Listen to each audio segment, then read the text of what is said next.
May 23rd, 1934. A dusty Louisiana road. Hidden in the brush, 6 lawmen wait in silence. A 4 the 5th 8 approaches. Inside, Clyde Barrow, handsome and dangerous, and Bonnie Parker, delicate and defiant. The moment Clyde slows down, believing he's helping an ally, the lawmen open fire. In 16 seconds, 167 bullets rip through the car. America's most infamous lovers are dead. But the question that haunts the nation: how did 2 Depression-era kids become the stuff of legends and manhunt? Clyde Barrow was raised in crippling poverty in West Dallas. With little more than desperation and a stubborn heart, he turned to petty crime by his teens. Prison hardened him further, especially Easton Prison Farm, Texas's most brutal penitentiary.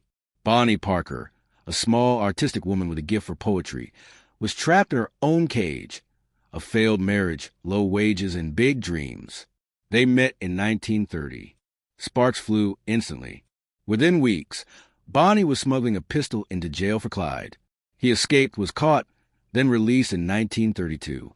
From that moment, they were inseparable and headed toward ruin. Back on the outside, Clyde vowed never to return to prison. He assembled a ragtag crew: his brother Buck, Buck's wife Blanche, W.D. Jones, Raymond Hamilton.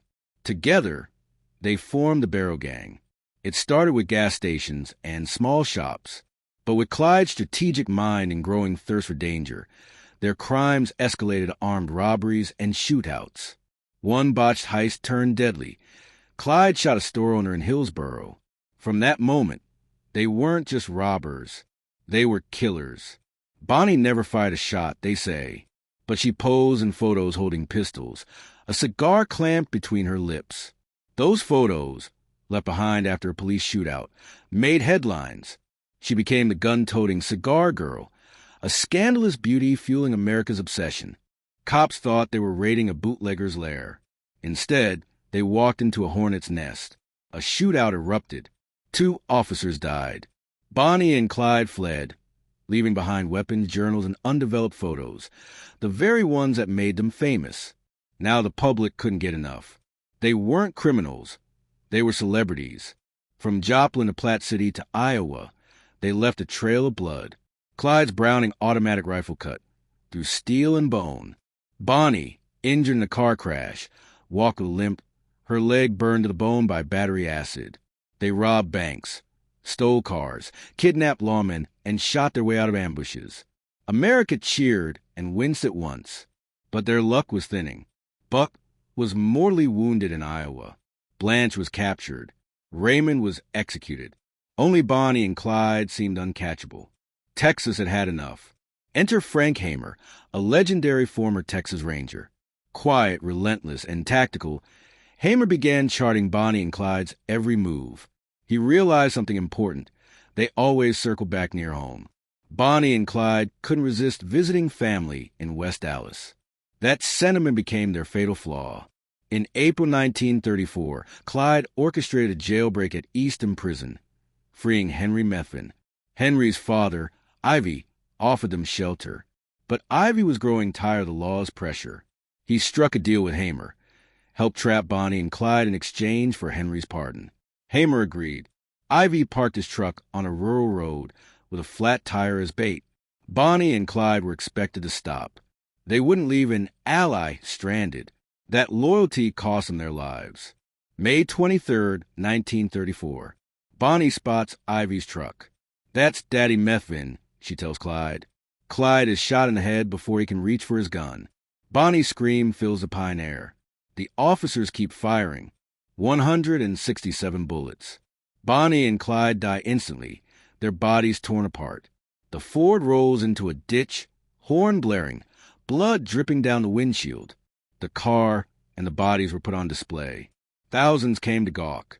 Some ripped pieces of clothing, dipped rags in blood. One woman tried to sever Clyde's ear. Funerals followed. Bonnie's mother refused to let her daughter be buried with Clyde.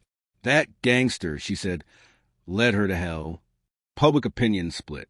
Were they criminals or martyrs of a cruel system? Frank Hamer, the man who ended it all, never glorified the ambush. "It was them or us," he said. In life, Bonnie and Clyde ran from the law. In death, they couldn't escape legend. Hollywood painted them as rebels against a broken system. Folk songs made them lovers against the world. But the truth is harsher.